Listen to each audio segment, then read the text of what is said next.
네, 이제 시간이 돼서 이태규 학술상 수상 강연을 시작하도록 하겠습니다. 2025년 이태규 학술상 수상자로 수상을 하시는 신인재 교수님의 양력을 소개드리겠습니다. 신인재 교수님은 85년 서울대에서 학사를 하시고 동대학원에서 87년에 석사를 하셨습니다. 이후 미네소타 대학으로 유학을 가셔서 벤류 교수님 밑에서 화학생물학을 배우시고 또 95년 서부의 UC 버클리에서 피터 슐츠 교수님과 포닥 과정을 3년간 하셨습니다. 이후로 98년부터 연세대학교에서 독립적인 연구를 시작하셨고 이후에 2005년부터 10년까지 국가지정연구실 또 2010년부터 19년까지 창의연구실을 진행하시면서 국내 화학생물학을 세계적인 수준으로 이끌어 오셨습니다. 신재 교수님은 유기합성을 기반으로 화학생물학, 그러니까 특히 화합물을 매개로 하는 생명현상을 규명하는 여러 연구 분야를 개척해 오셨는데 그 중에 주된 업적으로는 카보하이드레이트 칩 영역에서 단백질 글리칸 인터랙션에 관한 연구들, 그리고 또 형광 프로브 및 생체 분자 검출에 관한 연구들, 또 질병을 타겟하는 단백질 약물 운반 시스템의 개발 등에 대해서 유수의 저널에 좋은 연구 결과를 많이 발표해 오셨습니다. 대한화학회에서도 대한화학회의 생명분과 올림피아드 위원 등으로 활동하셨고 또 바이오칩 학회, 한국당과학회에서도 여러 가지 학회 조직 활동을 이어오셨습니다. 또 저널 활동으로도 캠 메디컬 캠, 그리고 캠 소사이어티 리뷰, 캠 바이오 캠 등에서 에디토리얼 어드바이저리 보드를 역임하시고 몰레큘러 신테시스 캠 사이언티픽 리포트에서 에디토리얼 보드 일을 하고 계십니다. 여러 가지 상을 받으셨는데 그 중에 몇 가지만 소개드리자면 2007년에 장세희 학술상, 9년에 시그마 알드리치상, 그리고 2012년에 한국 한림원 정회원이 되셨고 또 2012년에 이달에 과학기술자상을 수상하셨고 또 2015년에는 언더우드 특훈 교수가 되셨습니다. 신재 교수님이 여러 가지 얘기를 길게 해주실 것으로 믿기 때문에 짧게 소개를 끝내드리고 큰 박수로 올해 이태규 학술상 수상하신 신재 교수님을 환영해 주시면 좋겠습니다. 먼저 신승훈 교수님께 훌륭한 소개를 해주셔서 감사합니다. 그리고 이 상을 수여해 주신 이태규 선생 기념 사업회 및 대한화학회 관계자분들에게도 감사의 말씀을 드리고 싶습니다.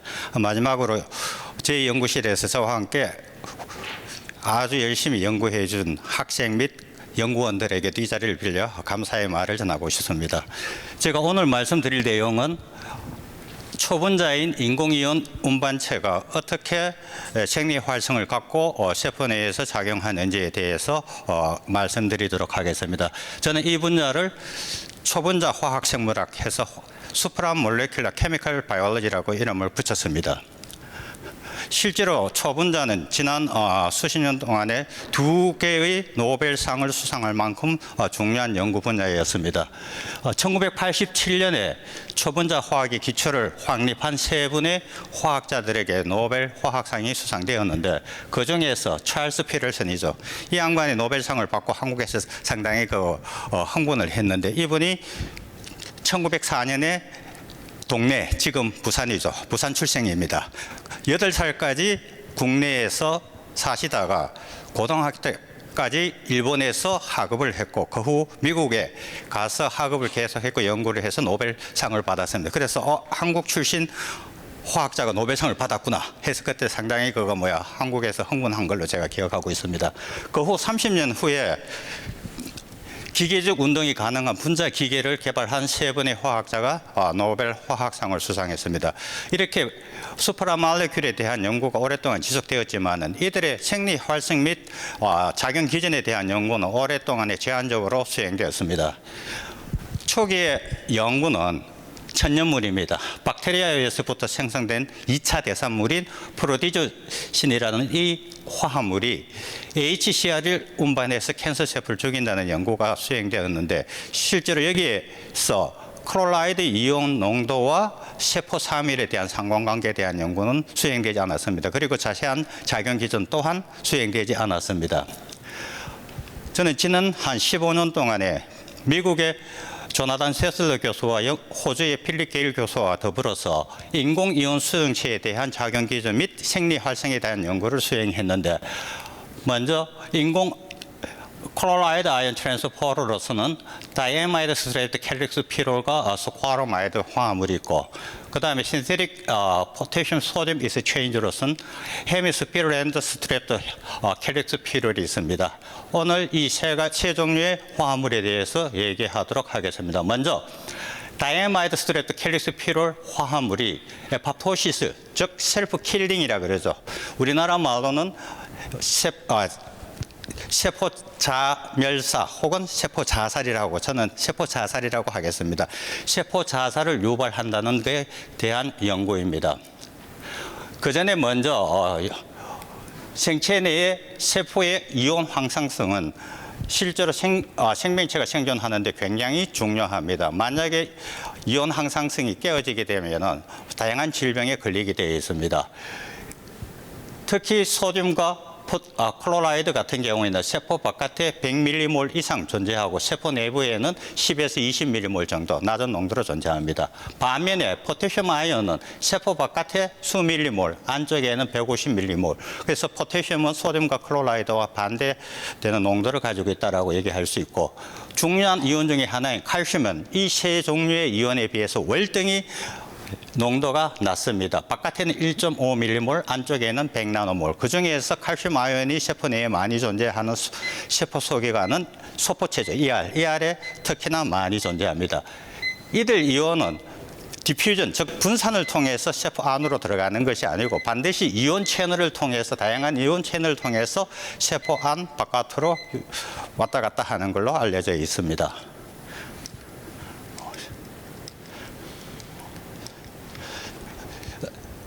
세슬러 그룹에서는 5개의 화합물을 합성했고 이들의 클로라이드 결합에 대한 조사를 했습니다. 2개의 화합물은 에마이드 가지고 있고, 이건 에세트 결합을 가지고 있습니다. 3번. 4번은 윗부분, 5번은 아랫부분, 컨트롤이죠.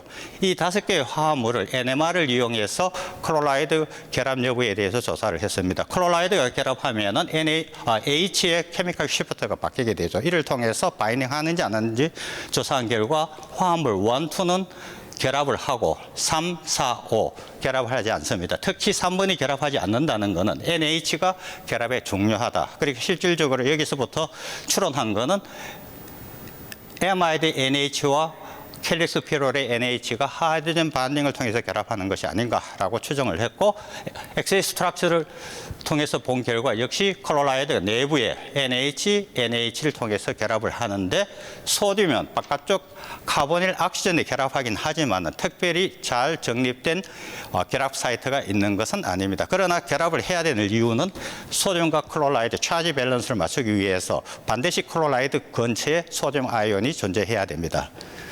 이걸 통해서 게일 그룹에서 리포솜 마들 스타디를 했습니다. 리포솜을 만들고 그 안에 소듐 클로라이드를 넣고 클로라이드가 빠져나오는 것을 클로라이드 실렉티브 일렉트로드도 정기적으로 검출을 했습니다. 그 결과 1번과 2번 화합물은 클로라이드가 시간에 따라 증가를 했습니다. 특히나 모노신이죠. 소듐 아이오노포가 있는 경우에는 훨씬 더 클로라이드가 유출되는 속도가 빠르다는 것을 확인했습니다. 그 다음에 소듐이 유출되는지 확인하기 위해서 소듐 1223 NMR을 찍었습니다. 내부에 있는 소듐 케미컬 시프트가 시간에 따라서 사라지죠. 이 얘기는 소듐이 바깥으로 빠져나간다는 것을 보여줍니다. 따라서 이 화합물은 소듐 클로라이드 트랜스포트 액티비티가 있다. 특히 같이 빠져나가니까 심포트라 그러죠. 같이 빠져나가면 심포트, 반대면 엔티포트, 이렇게 이름을 붙입니다.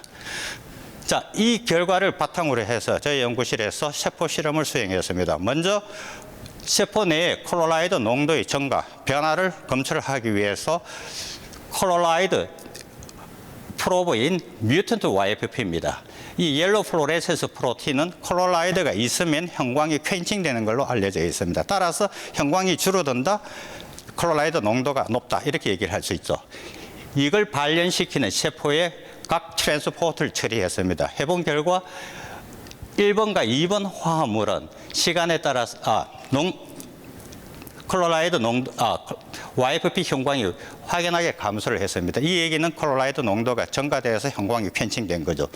여기에 소듐 채널 블라커가 있습니다. 소듐 채널을 통해서 들어갔는데 일반 아연은 소듐 채널 블라커인 에밀로라이드를 처리하게 되면은 이 콜로라이드 증가폭이 감소를 했습니다. 이 얘기는 콜로라이드 아연이 트랜스포트를 통해서 들어가긴 하지만은 일부는 소듐 채널, 내추럴 소듐 채널을 통해서 들어간다라는 것을 알 수가 있습니다. 또한 소듐 농도의 변화를 확인하기 위해서 소듐 형광 탐침을 이용했습니다. 결합을 하게 되면 형광이 증가합니다. 이 경우에는. 따라서 화합물 처리하고 이걸 처리해서 형광을 검출해 본 결과 확연하게 증가를 했습니다. 이 얘기는 소듐의 농도가 증가한다는 거죠. 그러나 똑같이 에밀로라이드, 즉 소듐 채널 블라크를 처리하게 되면 감소를 합니다. 이 얘기는 일부 소듐 채널을 통해서 소듐이 들어간다라는 것을 알 수가 있습니다. 그러나 포타슘이나 칼슘 아연에 대한 변화는 보이지 않았습니다. 이 경우에는 각각 해당 형광 탐침을 이용해서 확인을 했습니다. 따라서 트랜스포트 1,2는 소듐 콜로라이드 세포 안으로 유입을 시키지만은 포타슘과 칼슘 아연에 대한 유입은 없다라고 얘기를 할 수가 있습니다. 그러면 왜 이와 같은 현상이 생기느냐? 앞에서 얘기한 것처럼 세포 바깥에는 소듐과 클로라이드 농도가 굉장히 높습니다. 반면 세포 안에는 1 내지 20밀리몰로 농도가 낮아요. 그러니까 이 화합물이 소듐 클로라이드 결합해서 안으로 들어가고, 그래서 여기 내놓고 다시 나가고 내놓고 나가고 내놓고 해서 소듐 클로라이드 농도가 증가하는데, 이때 소듐 아연은 일부 소듐 채널을 통해서 들어간다라는 얘기죠. 자, 이걸 통해서 세포 독성, 사이토톡시시티 조사를 했습니다. 화합물 처리하고 세포 독성을 독성을 조사해 보면은 아이언 트랜스포트 액티비티가 있는 1, 2번은 세포 독성이 좋아요. 그러나 아이언 트랜스포트 액티비티가 없는 3, 4, 5번은 세포 독성이 없습니다. 이 얘기는 아이언 트랜스포트 액티비티와 사이토톡시시티, 세포 독성과 상관관계에 있다라는 것을 얘기해 줍니다. 특히 이 컴파운드 1, 2는 10에서 20 마이크로몰 정도의 IC50 밸류인 걸로 측정이 되었습니다. 그 다음에 소듐과 클로라이드가 세포를 삶유시키는 데 관계되는 영향을 갖다가 조사하기 위해서 이번에는 클로라이드와 소듐 아연이 없는 버퍼를 썼습니다. 일반 컬처 미디엄 속에는 소듐 클로라이드 농도가 높습니다. 따라서 이걸 막기 위해서 버퍼를 사용하는데, 소듐 같은 경우에는 콜린으로 바꾸고 클로라이드 같은 경우에는 글루코네이트로 바꿉니다. 이와 같은 버퍼 속에서 처리를 해보면은 일반 버퍼에서는 확연하게 세포가 사멸됩니다. 그러나 클로라이드 아연이 없으면 이 세포 사멸되는 정도가 확연하게 감소를 합니다. 소듐도 마찬가지입니다. 이 얘기는 소듐과 클로라이드 아연이 세포 사멸에 굉장히 중요한 역할을 한다 하는 것을 알 수가 있습니다. 그 다음에 소듐 채널이 과연 어떤 영향을 미치는지 확인하기 위해서 소듐 채널 블라커인 아밀로라이드를 처리해 봤습니다. 그러면 소듐 채널을 통해서 소듐이 세포 안으로 못 들어가겠죠. 따라서 세포 독성이 확연하게 감소를 했습니다. 이것 또한 소듐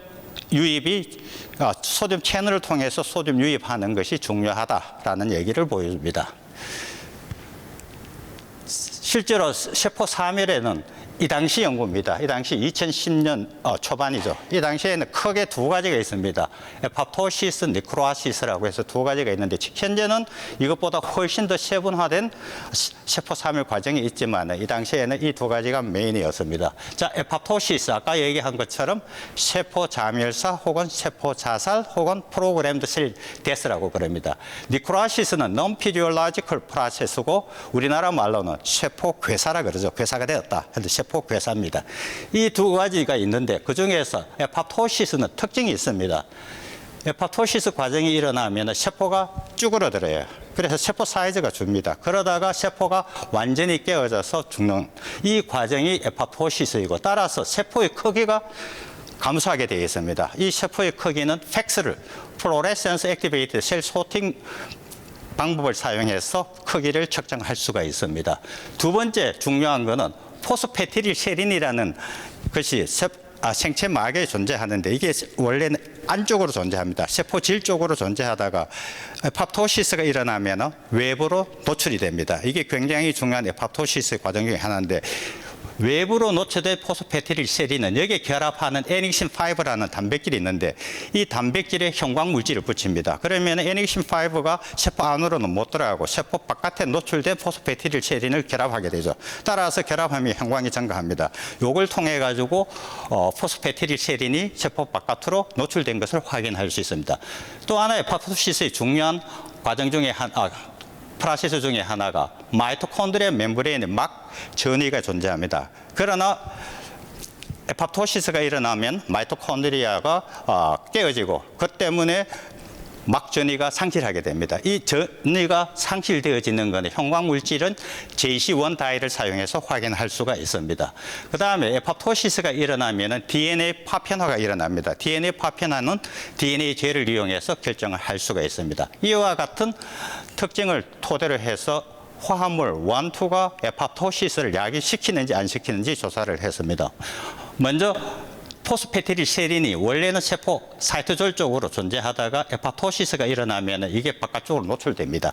노출되어진 포스페티딜세린은 에닉신5 형광물질들이 붙었기 때문에 이게 결합을 하면 형광이 증가하죠. 이걸 통해서 확인을 하는데, 더불어서 프로피듬 아이오다이드를 같이 처리합니다. 프로피듬 아이오다이드는 살아있는 세포에서는 통과를 못합니다. 반드시 막이 교란되어진 상태에서만 프로피듬 아이오다이드가 통과하게끔 되어 있습니다. 따라서 두 개의 형광물질을 처리하고 팩스를 데이터를 얻습니다. 이때 이제 X축은 에닉신5에 결합된 형광의 증가, Y축은 프로피듬 아이오다이드의 형광의 증가. 이걸 통해서 보면은 이 팩스 데이터의 점 하나는 전부 다 세포 하나하나를 의미합니다. 그래서 수만 개의 세포를 팩스로 측정을 하는 거죠. 그리고 보면은 언트리티드에 비해서 화합물 처리하면은 에닉신5 형광 완전히 증가, 프로피듬 아이오다이드 형광 완전히 증가. 이를 통해서 포스페티딜세린이 세포 바깥으로 노출되었구나, 즉 에파토시스가 일어났구나 하는 것을 알 수가 있습니다. 그 다음에 에파토시스가 일어날 때 중요한 것 중에 하나가 막전이가 송실된다 그랬죠. 마이토콘드리아 막산 전이가 송실되는데, 이건 JC1이라고 하는 형광 탐침을 이용해서 확인할 수가 있습니다. 라이브 셀일 때에는 사이토졸의 JC1은 그린 플로레센스를 띠는데, 에파토틱 셀일 때에는 그린 플로레센스가 증가를 합니다. 중요한 것은 마이토콘드리아죠. 마이토콘드리아의 JC1은 애그리게이트 폼으로 존재해서 레드 플로레센스 강하게 띱니다. 그러나 에파토시스가 일어나면 이 레드 플로레센스가 확연하게 감소하게 되어 있습니다. 따라서 이 변화를 팩스를 이용해서 데이터를 얻을 수가 있습니다. 언트리티드일 때에는 둘 다 높아요. 그러다가 화합물을 처리하게 되면 그린 증가, 약간 증가했죠. 중요한 것은 레드가 확연하게 감소를 합니다. 이 얘기는 마이토콘드리아 막 전이가 손상되었다, 상실되었다라는 것을 알 수가 있습니다. 마지막으로 DNA 파편화가 일어나는지 안 일어나는지 확인하는 거죠. 언트리티드 셀 같은 경우에는 크로모좀 DNA죠. 큰 하나가 있습니다.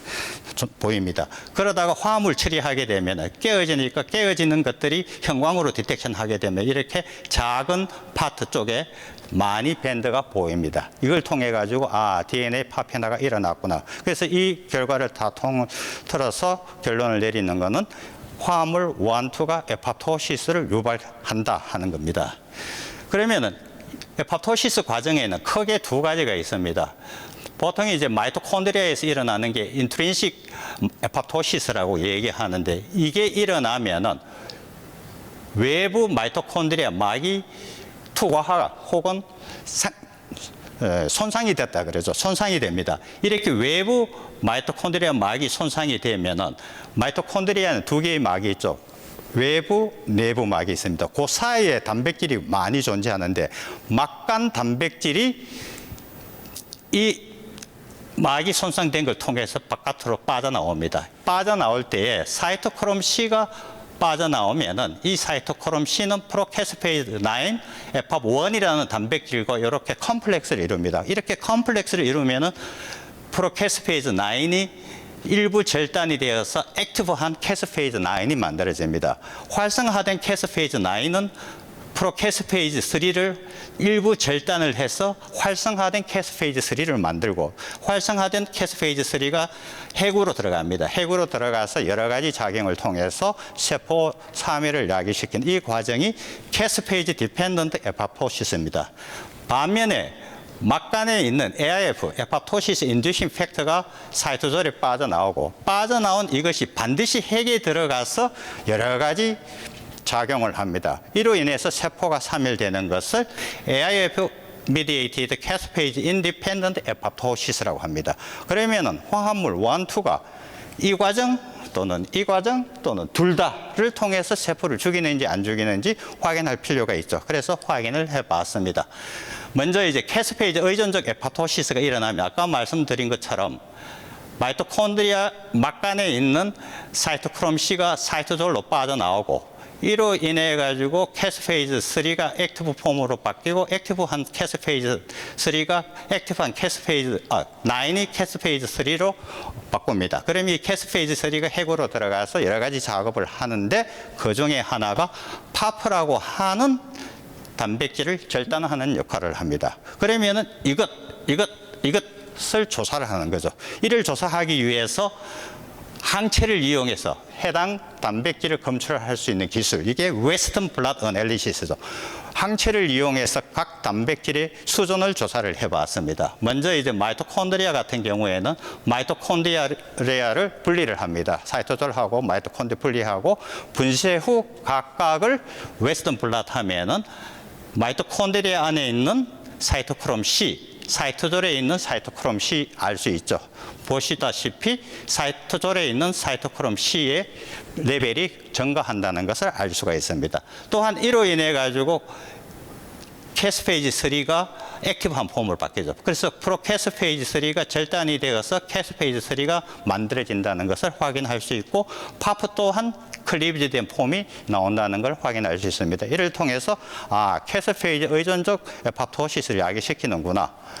또 다른 증거로는 아까 말씀드린 것처럼 캐스페이즈 3가 액티브한 폼으로 바뀌어야 됩니다. 이 액티브한 폼을 바뀌면 당연히 활성이 있죠. 효소 활성이 있습니다.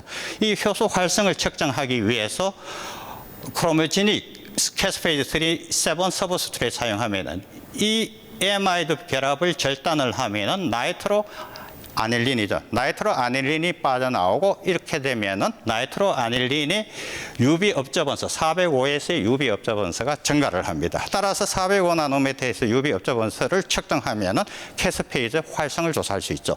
역시나 화합물 처리하면은 캐스페이즈 액티비티가 증가한다는 걸 알 수 있습니다. 여기에 저해질 처리하면은 거의 바닥 상태까지. 이 얘기는 선택적으로 캐스페이즈 3를 액티베이션 시켜서 세포 자살을 야기시키는구나 하는 것을 알 수가 있습니다.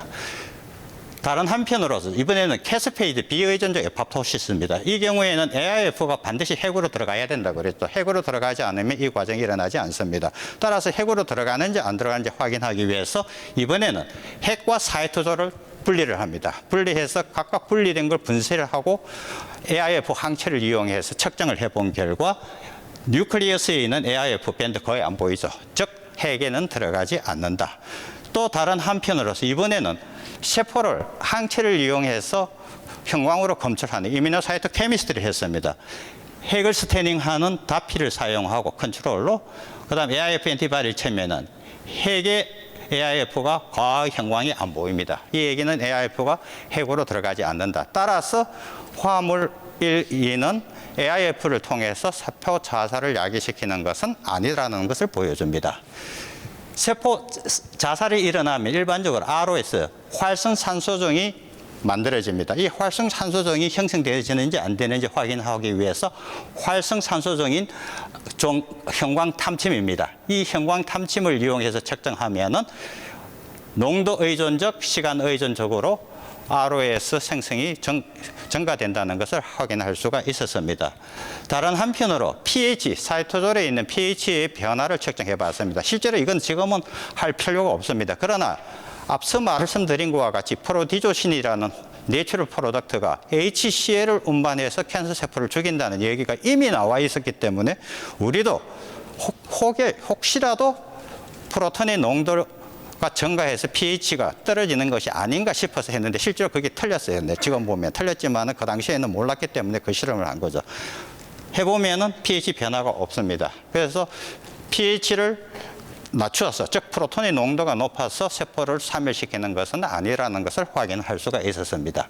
이렇게 하고 나니까 리뷰가 요청한 것이 소듐 클로라이드가 에팝토시스의 원인이냐 결과냐 이걸 물어봤습니다. 근데 원인이냐 결과냐 확인하기 위해서 가장 좋은 거는 시간 의존적 실험을 하는 거죠. 즉 클로라이드와 소듐 이온의 농도 증가를 시간에 따라 확인을 하고 그 다음에 에팝토시스를 시간에 따라서 확인을 하는 겁니다. 따라서 이와 같은 형광물질, 이 MQA라는 것은 클로라이드 퀸처입니다. 아까 얘기했던 뮤턴트 YFP도 형광 퀸처지만 MQA라고 하는 이 화합물도 형광 퀸처로 작용을 합니다. 따라서 이걸 처리해서 보면은 빠른 시간 내에 클로라이드, 형광이 줄어든다는 것은 클로라이드 농도가 증가한다는 겁니다. 클로라이드 농도가 증가를 하고 소듐 농도 또한 빠른 시간 내에 30분, 1시간, 2시간이죠. 빠른 시간 내에 증가한다는 것을 알 수 있습니다. RO에서 또한 빠른 시간 내에 증가를 하고 그렇지만은 에팝토시스를 야기시키는 그거는 시간이 상당히 걸립니다.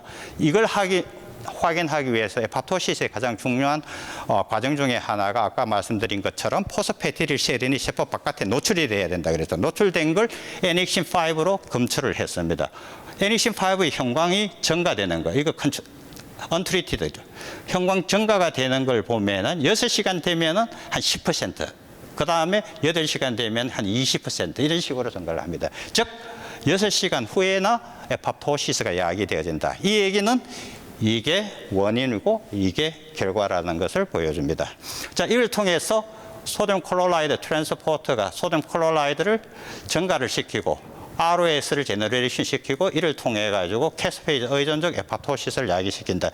이 연구가 나왔을 때 실제로 솔트가 캔서 세포를 죽인다 이런 얘기가 있었습니다. 즉 NaCl이 캔서 세포를 죽였으니까 그렇다고 해서 여러분들이 소금을 왕창 먹는다고 해서 캔서 세포 죽는 거 아닙니다. 그냥 들어갈 수가 없어요.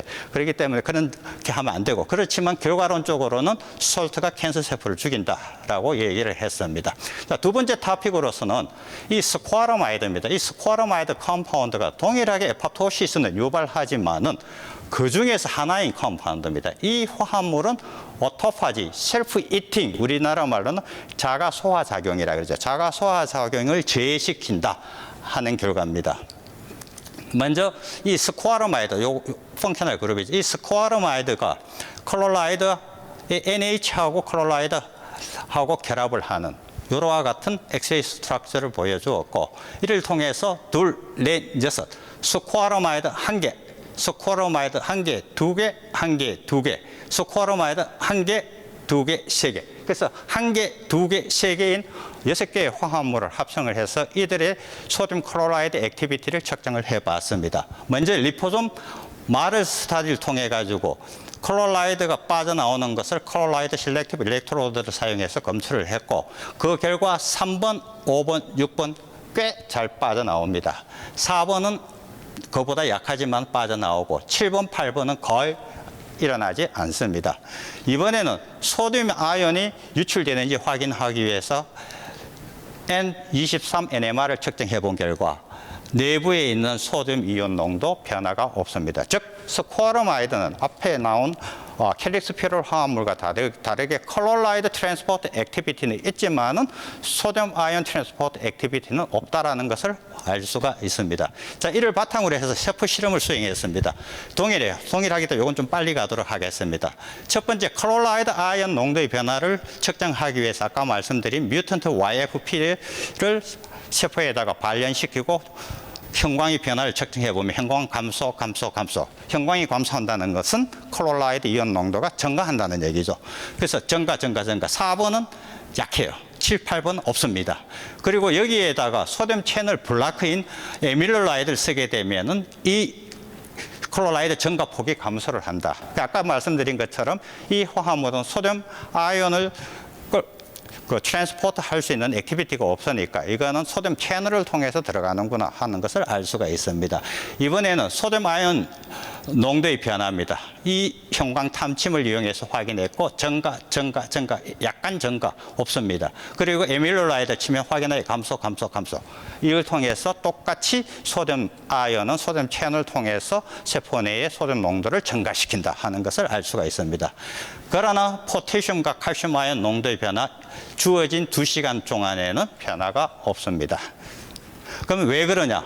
아까 말씀드린 것처럼 3번, 5번, 6번은 소듐 클로라이드 농도가 높기 때문에 세포 안으로 유입을 시키고 그 중에서 소듐 아연은 트랜스포트를 통하는 것보다는 소듐 채널을 통해서 들어가는 것이 메이저로 가는 것이 아닌가 이렇게 예상할 수 있습니다. 자, 세포 독성 실험을 했습니다. 다양한 세포에 처리해서 독성을 조사를 해본 결과 아연 트랜스포트 액티비티가 좋은 3번, 4번, 5번 세포 독성이 좋습니다. 3번, 5번, 6번 세포 독성 좋습니다. 반면에 4번은 어중간하죠. 독성이 약합니다. 7번, 8번 거의 없고 그리고 IC50 밸류를 측정해 본 결과 3에서 6 마이크로몰 이거는 캘릭스 피롤 화합물보다도 3배 이상 더 좋은 세포 독성을 가지고 있다라는 것을 알 수가 있습니다.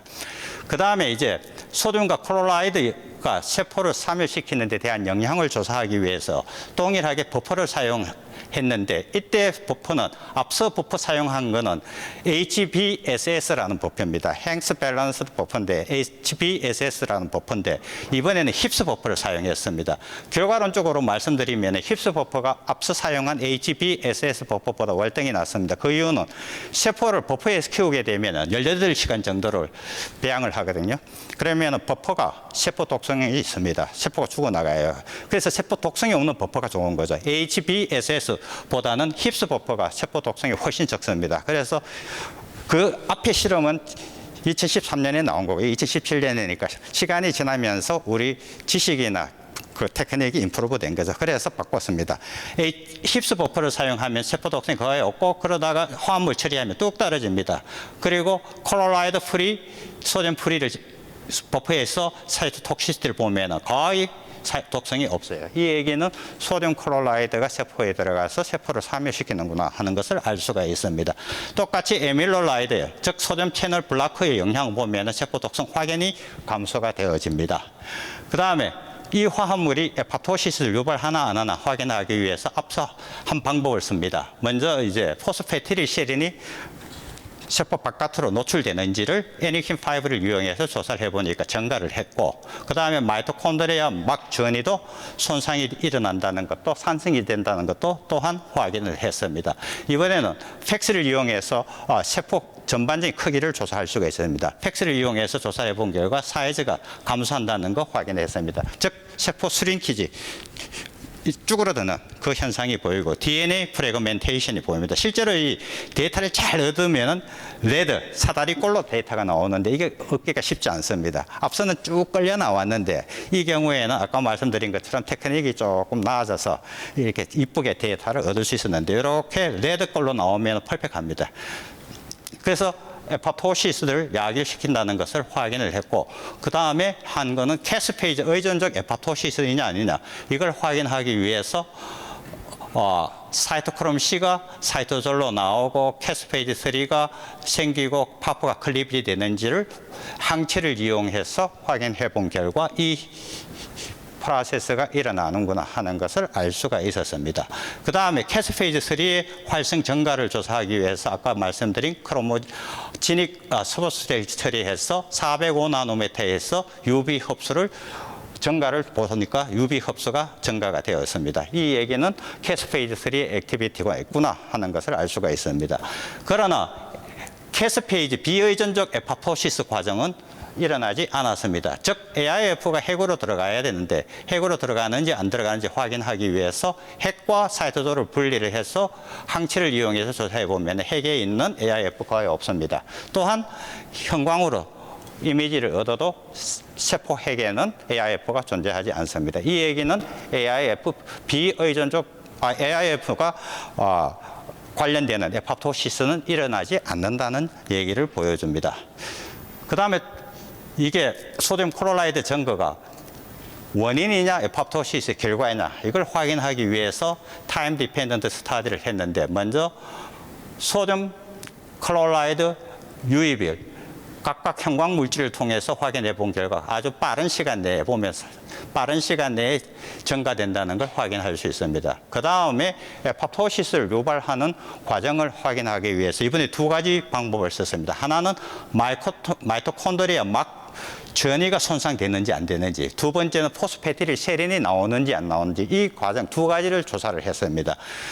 따라서 JC1을 처리해서 형광 측정, 그 다음에 NH5를 형광 물질 붙은 걸 가지고 형광 측정해 보면은 JC1의 그린의 형광의 변화는 4시간이 지나면은 증가가 됩니다. 그러나 NH5 형광은 6시간이 되어야지만 증가를 합니다. 즉, 이게 먼저 일어나고 이게 나중에 일어난다. 즉, 소듐 클로라이드가 유입이 되어지면은 포스페티릴 세린이 노출되기 전에 마이토콘드리아 멤브레인이 망가진다는 얘기죠. 따라서 이 프로세스가 맞느냐 안 맞느냐 논문을 확인해 본 결과 이거에 의해서 이게 일어난다는 게 알려져 있습니다. 따라서 이 프로세스는 맞습니다. 그래서 저러나 간에 결론적으로 이거는 원인, 이거는 결과라는 얘기입니다. 제가 저희 연구실에서 그 전에 몇 년 동안에 오토파지에 대한 연구를 했습니다.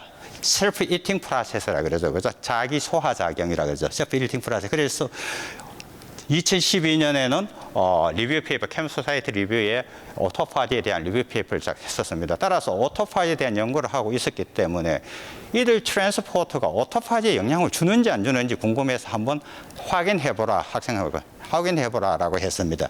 그러면 오토파지가 도대체 뭐냐 하면은 과거에는 오토파지는 세포 3일 과정으로 봤습니다. 그래서 제1 세포 3일 과정이 에팝토시스, 제2 과정이 오토파지, 제3 과정이 니크로시스 이렇게 불렀는데 나중에 조사를 해보니까 오토파지는 세포 3일 과정이 아니고 영양분이 부족한 상태에서 세포를 살리는 과정이라는 얘기죠. 그래서 지금은 오토파지를 세포 3일 과정이라고 얘기하지 않습니다. 세포 생존 과정입니다.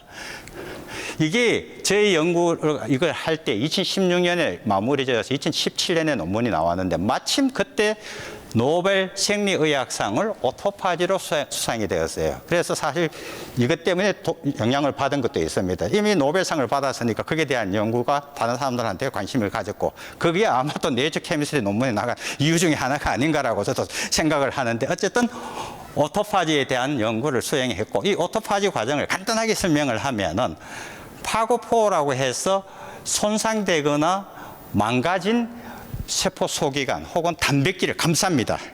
감싸다가 이게 연장이 되어져요. 연장이 되어지면 오토파고솜이라는 게 만들어집니다.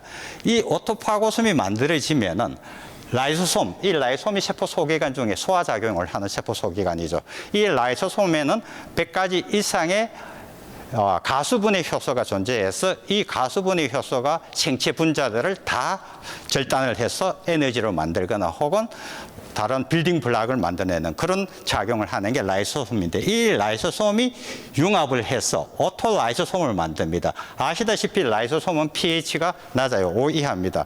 pH가 낮아야지만 그 안에 있는 효소가 액티브해요. pH가 올라가면은 효소의 액티비티가 뚝 떨어지게 되어 있습니다. 그래서 라이솜의 pH가 낮은 이유는 낮을 때 효소 활성이 좋기 때문입니다. 그래서 오토라이소솜이 안에 있는 효소가 액티브 하려면 pH가 5 이하로 낮아야 됩니다. 어쨌든 이게 오토라이소솜이 만들어지고 이로 인해서 세포 소기관이나 단백질이 절단되어져 이로 인해서 ATP를 만들거나 혹은 빌딩 블록을 만드는 이 과정이 오토파지 과정입니다.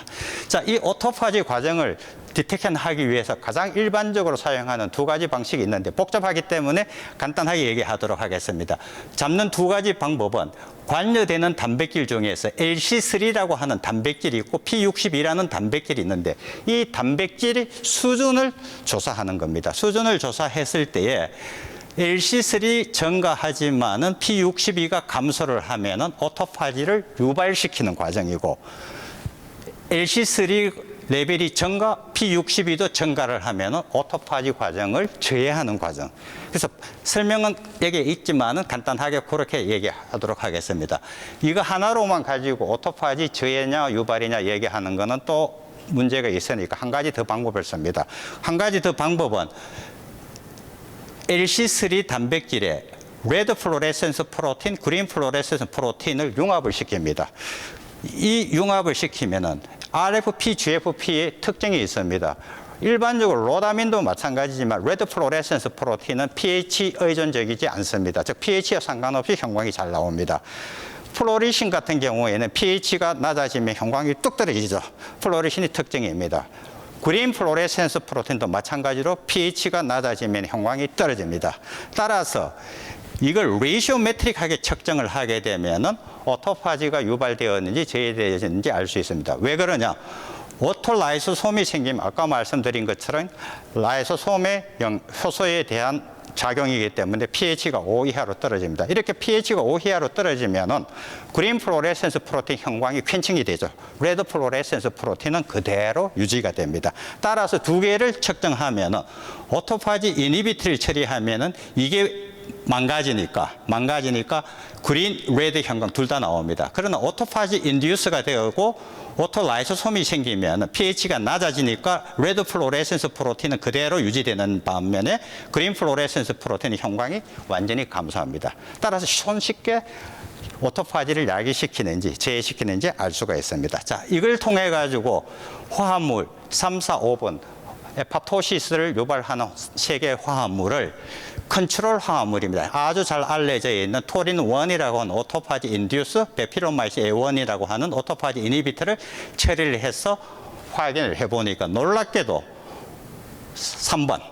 이 3번 화합물은 베필로마이신과 유사한 LC3P62 발련 패턴을 보여줍니다. 즉, 저해 효과가 있다는 얘기죠. 반면에 5번, 6번은 언트리티드하고 유사한 패턴을 보여줍니다. 이 얘기는 5번, 6번은 오토파지 영향 없다는 얘기입니다. 한 번 더 확인하기 위해서 똑같이 GFP, RFP가 LC3에 융합된 단백질을 발련을 시키고 거기에 화합물을 처리하고 그린 플로레센스, 레드 플로레센스 프로틴 형광을 측정해 본 결과 3번은 둘 다 잘 나옵니다. 둘 다 잘 나오는 거는 베플로마이신 저해제와 동일한 거죠. 토린 같은 경우는 인듀스인데 인듀스가 되면은 오토라이솜의 pH가 낮아지고 그린이 사라집니다. 레드만 나오죠. 그래서 이거 보면은 아, 저해구나. 5번, 6번은 영향이 없구나. 언트리트하고 유사하게 영향이 없구나. 즉 결론적으로 얘기하면은 오토파지를 3번은 오토파지를 제외하고 5번, 6번 오토파지 영향이 없습니다. 자, 여기서 왜 화합물 3번은 오토파지를 제외를 할까? 참 중요한 결과인데 이유가 뭐냐? 항상 화학하는 사람들 메커니즘이 중요하죠. 왜 그러냐? 그 당시에 범민하고 사유하고 생각을 했습니다. 이게 이제 금동 미륵보살 방가사유상 국보스 78, 83이죠. 이게 삼국시대 때 만들어졌고 6, 7세기에 제작이 되었습니다. 로댕 굉장히 유명하죠. 사실 비교할 수가 없어요. 1880년에 제작이 되었습니다. 1000년 이후에 제작이 되었어요. 사실 비교할 수가 없을 정도로 우수한 한국의 문화니. 어쨌든 이 당시에 굉장히 시간을 많이 보냈습니다. 왜 그럴까? 그러다가 어느 날 문득 이제 생각이 떠올라는 게 뭐, 혹시 라이소솜하고 클로라이드 아이언하고 무슨 상관관계가 있느냐? 이제 그걸 그래서 상관관계가 있는지 학생한테 이제 한번 찾아보라 그래. 이때 상관관계 그때만 해도 몰라서 이때 뭐냐? 라이소솜의 pH가 낮아지는 이유가 pH가 낮아지면은 프로톤의 농도가 높죠. 프로톤은 캐라이온이죠. 캐라이온 농도가 높으면 반드시 차지 밸런스를 맞추려면 어떻게 됩니까? NI 농도가 높든지 다른 캐라이온 농도가 낮아야 됩니다. 그런데 일반적으로 라이소솜에는 차지 밸런스를 맞추기 위해서 클로라이드 농도가 높은 걸로 알려져 있습니다. 그래서 실제로 바깥에 100m몰 이상, 내부 10에서 20m몰, 라이소솜에는 클로라이드 농도가 80m몰 이상입니다. 굉장히 높아요. 그러니까 트랜스포터가 세포 질에 들어갔다 이게 라이솜에 들어갈 수 있으면 라이솜에 있는 클로라이드 이번에는 세포질로 뽑아내죠. 뽑아내니까 라이소솜의 pH가 클로라이드 농도가 낮아지니까 프로톤 농도 낮아져야 되죠. 차지 밸런스 맞추니까. 프로톤 농도가 낮아지면 pH가 높아집니다. pH 높아지면 결국은 오토파지를 제해를 시키게 되어 있습니다. 이걸 맞느냐 확인하기 위해서 라이소솜의 pH를 측정을 해봤습니다. pH를 측정해 본 결과 측정했는데 이때 사용한 게 플로리신 테트라메틸 로다민 폴리사카라이드입니다. 덱스트레인. 이걸 가지고 버프에서 pH 타이트레이션 그렸는데 이때 중요한 거는 플로리신은 pH 디펜던시가 있습니다. pH가 낮아지면 형광이 퀸칭되는데 로다민은 pH 영향이 없어요. 그래서 이걸 레이시오 메트릭하게 측정을 해보면 pH와 플로레신 레이시오의 상관관계 커브를 그릴 수 있습니다. 그 다음에 이걸 세포에 먹이고 화합물 처리했습니다. 화합물 처리하고 형광을 측정해 보니까 3번 화합물은 pH를 7 이상까지 올리는데 5번, 6번 영향 거의 없습니다. 5 이하로 영향이 없어요. 이거 pH를 올리는구나. pH가 올라가면 콜로라이드 농도가 감소해야 되겠죠. 이 당시에 라이솜에 있는 콜로라이드 이온을 측정할 수 있는 프로브가 없었습니다. 그 후 얘기인데 스토리상 같이 발표하도록 하겠습니다. 그 후에 라이솜에 있는 콜로라이드 이온을 검출할 수 있는 형광 탐침을 한번 만들어보자 해서 정말 어렵게 시행착오 끝에 모플린, 라이소솜 타겟팅 모티브죠. 붙어있는 MQA, 이게 이제 콜로라이드 퀸체인데 이걸 만들어서 세포에 처리해 보면은 라이소솜에 있는 콜로라이드 이온을 측정할 수가 있었습니다. 이 프로브를 이용해서 스쿼로마이드 3번 캘릭스피르 1, 그 이외에 많은 화합물이 있었지만 세포에 처리해서 보면은 모플린 붙어 있는 라이소솜의 콜로라이드를 측정할 수 있는 형광 탐침은 형광이 스쿼로마이드 증가, 형광이 증가한다는 것은 콜로라이드 농도가 감소한다는 거죠. 그러나 1번 캘릭스피르 1은 영향이 없습니다. 영향이 없고 감소. 이걸 봐서 형광이 증가하는 거 보니까 콜로라이드 농도가 감소하는구나 하는 것을 알 수가 있었습니다. 그러면 콜로라이드 농도 감소, pH 증가, 그러면은 라이소솜 효소 액티비티가 당연히 없어져야 됩니다. 이걸 확인하기 위해서 라이소솜에 있는 형광 물질 가지고 효소 측정할 수 있는 캐피신 BL의 서브스트레이트를 사가지고 확인했습니다. 절단되면은 레드 플로레센스가 증가를 합니다. 언트리티드 커져, 액티브하다는 얘기입니다. 3번 형광이 확연하게 감소했습니다. 이 얘기는 활성이 없다는 얘기입니다. 이걸 통해 가지고 메커니즘은 이게 들어가서 소듐 클로라이드 증가, 그 다음에 그중 하나는 라이솜에 들어가서 클로라이드 빠져나오고 pH 증가하고 망가뜨려져서 오토파지를 저해하고, 이쪽 과정은 앞서 똑같이 에토파토시스를 야기시키는구나. 자, 여기까지 가면 좋겠는데 많이 발표하지 않았지만 가끔 발표하면 사람들이 궁금해하는 것, 왜 소듐 클로라이드 농도가 세포 속에 증가하면은 에토파토시스가 야기되어지느냐? 이거 당연히 궁금하죠. 좋은 질문인데 정말 답하기가 어려워요. 근데 해보기로 했습니다. 이거 왜 그런지 한번 해보자. 똑같이 고민했습니다. 고민하고. 그래, 처음에는 클로라이드하고 혹시 에토파토시스 관련되는 단백질이 영향이 있는지 찾아보라. 없어요. 그러다가 어느 날 갑자기 떠올랐습니다. 소듐 클로라이드가 세포 내의 농도가 높아지면 무슨 일이 난다? 당연히 오소마틱 스트레스가 증가하겠죠. 그러면 그로 인해서 오소마틱 스트레스가 생길 거다. 그래서 오소마틱 스트레스와 에포토시스 관계를 한번 조사해보자 해서 했던 게 그 다음 연구입니다. 오소마틱 스트레스가 일어나면 무슨 일이 일어나냐면은 물이 들어가겠죠. 당연히 세포 속에 물이 들어가서 볼륨이 커집니다. 그렇게 계속 터지면은 에포토시스가 아니고 니코라시스가 됩니다. 세포 괴사가 일어납니다. 그렇지 않고 증가됐다가 두세 시간 있다가 다시 원상복귀를 합니다. 커졌다가 원상복귀를 해요. 그러다가 쭈그러듭니다. 이게 오소마틱 스트레스의 가장 큰 이유 중에 하나, 확인할 수 있는 방법 중에 하나인데, 그래서 어렵지만은 화합물 처리해서 실시간으로 세포 크기를 일일이 걸어가지고 크기를 조사를 했습니다. 굉장히 어려운 작업인데 학생이 잘했어요. 이때 이제 파지티브 컨트롤로 수크로즈를 쳤습니다. 이 설탕이죠. 이걸 파지티브 컨트롤 많이 씁니다. 올라갔다가 1시간 반 만에 떨어집니다.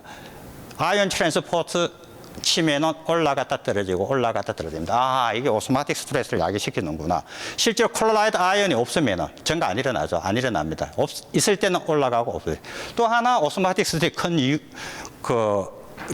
바이오마커 중에 하나가 P38이라고 하는 단백질이 액티브하게 바뀝니다. 이게 액티브하게 바뀌면 포스포릴 인산화가 일어납니다. 이 인산화 과정을 짧은 시간 내에 10분, 20분, 30분 만에 항치를 이용해서 조사해 보면은 증가한다는 것이 보입니다. 오소마틱 스트레스를 야기시키는구나 하는 것을 알 수 있습니다.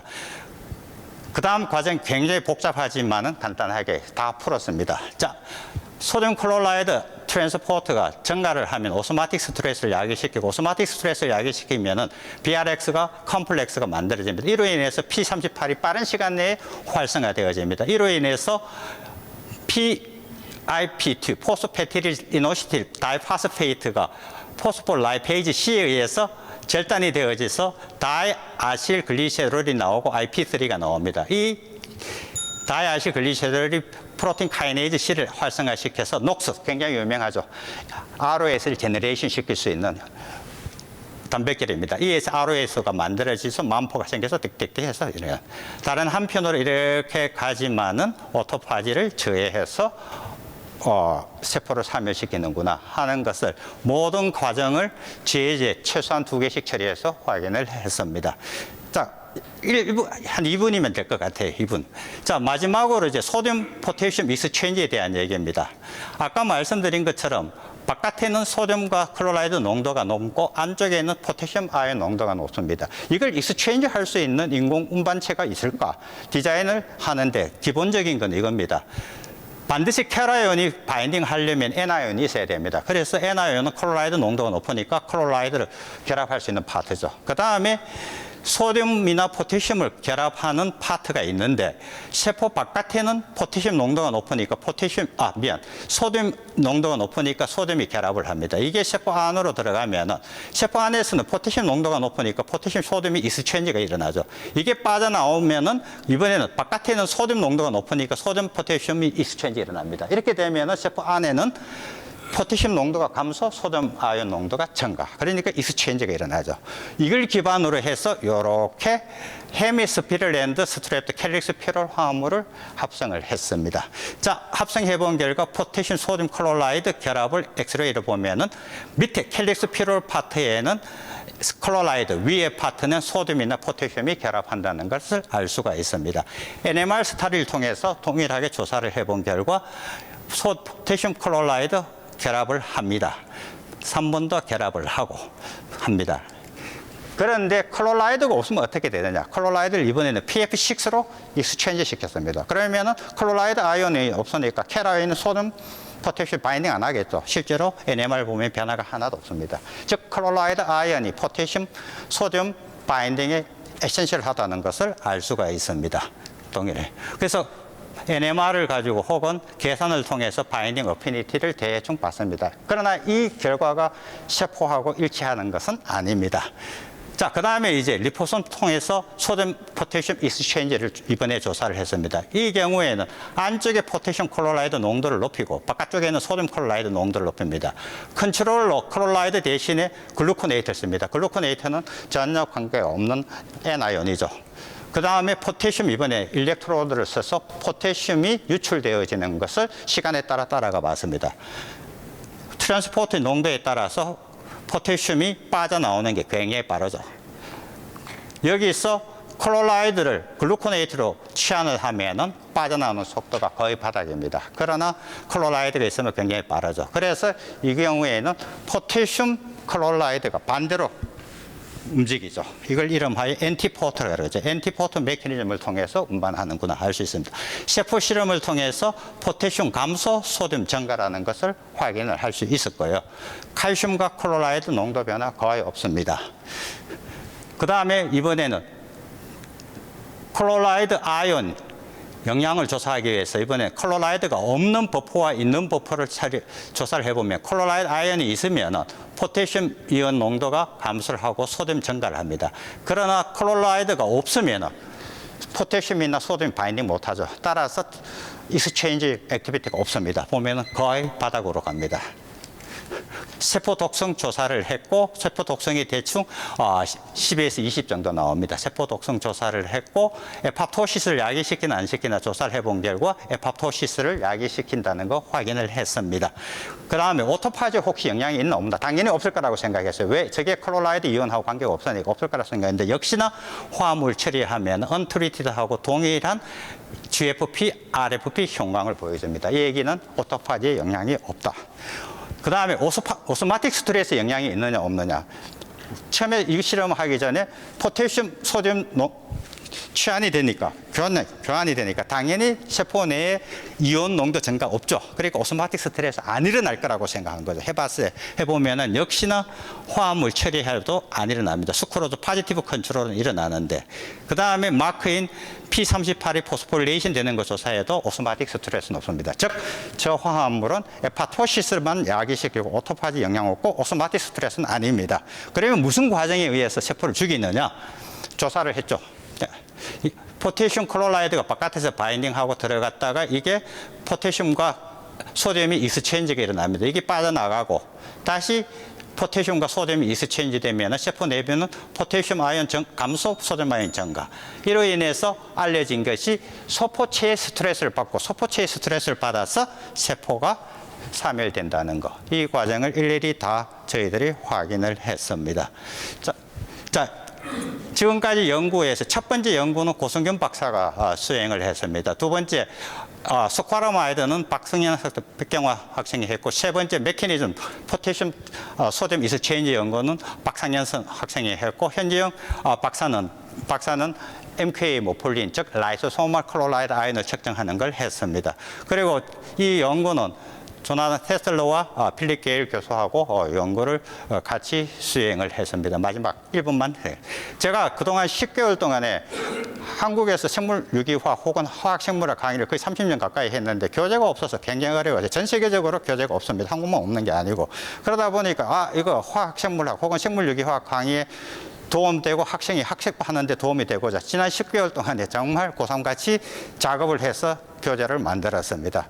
지금 사이플러스에서 편집 중에 있습니다. 넘겨서 편집 중에 있고 내년 상반기에 출판 예정으로 되어 있습니다. 그래서 이 내용은 생체 분자 아미노산 펩타이드 단백질 효소 핵산 탄수화물 지지해서 생체 분자 다 넣어서 이들의 합성 케미컬 바이올로지적 연구 등등등등등등 다 했습니다. 혹시라도 여기 계시는 분들 중에서 생물유기 화학생물학 강의를 하시는 분이 있다면은 이 책을 이용해서 하시면 아마 도움이 될 게 않겠나. 그리고 필요하면 제가 파워포인트 자료 만들어서 넘겨드리도록 하겠습니다. 지금까지 경청해 주셔서 감사합니다.